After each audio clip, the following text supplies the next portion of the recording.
Hello friends, நாங்கள் கேசவன் புத்தந்துறையில் எங்கள் அத்தை வீட்டுக்கு தான் போயிட்டுருக்கோம். அந்த விலாக் தான் நீங்கள் பார்க்க போகிறீங்க.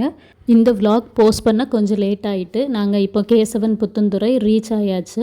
நாங்கள் கேசவன் புத்தந்துறை சர்ச் பக்கத்தில் நிற்கோம். இந்த சர்ச்சுக்கு பக்கத்தில் ஒரு ஆராதனை மண்டபம் இருக்குது. இந்த ஆராதனை மண்டபம் அண்டர் கிரவுண்டில் கட்டியிருக்காங்க. நான் இதுக்கு முன்னாடியே வீடியோ போஸ்ட் பண்ணியிருக்கேன். லிங்க் டிஸ்கிரிப்ஷனில் கொடுக்கேன், பார்க்கலன்னா பார்த்துக்கோங்க. நாங்கள் எங்கள் அத்தை வீட்டுக்கு வந்தாச்சு. வெளியே சிட் அவுட்டில் உட்காந்து தான் எல்லோரும் பேசிக்கிட்டு இருந்தோம்.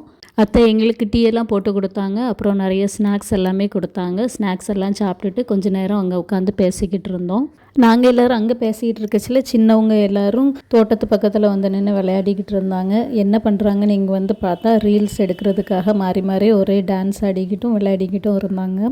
நம்ம மட்டும் ஸ்நாக்ஸ் சாப்பிட்டா பத்தாது, சரி சின்ன பிள்ளைங்களுக்கும் கொடுப்போம் அப்படின்னு சொல்லிட்டு டான்ஸ் ஆடிக்கிட்டு இருந்த எல்லாரையும் கூப்பிட்டு ஸ்நாக்ஸ் சாப்பிடுங்க அப்படின்னு சொல்லி அவங்க கையிலையும் ஸ்நாக்ஸை கொடுத்து விட்டுட்டோம். ஸ்நாக்ஸை கையில் எடுத்துகிட்டு மறுபடியும் டான்ஸ் ஆடுறதுக்காக பின்பக்கம் வந்துட்டாங்க இவங்க எல்லாரும். நாங்களும் அப்புறம் பின்பக்கம் கொஞ்ச நேரம் நின்று தோட்டத்தில் டைம் ஸ்பெண்ட் பண்ணிவிட்டு அப்புறம் வீட்டுக்கு கிளம்பிட்டோம்.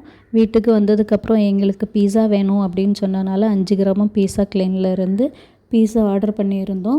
3 ஃப்ளேவர் ஆர்டர் பண்ணியிருந்தோம். ஒன்று வந்து கிளான் வெஜ் ஸ்பெஷல், அது அந்த கடையோடைய ஸ்பெஷல். 2வது வந்து பெப்ரோனி பீஸா. இன்னொன்று வந்து பிபிக்யூ சிக்கன் பீஸா. பீஸா டோர் டெலிவரி கொடுத்துட்டாங்க பீஸா கிளேனில் இருந்து. 3 ஃப்ளேவரையும் டேஸ்ட் பண்ணி பார்த்தோம். 3மே நல்லா இருந்துச்சு. அவ்வளோதான் இந்த வீடியோ. நாளைக்கு இன்னொரு விலாகில் பார்க்கலாம். See you, bye. Thank you for watching.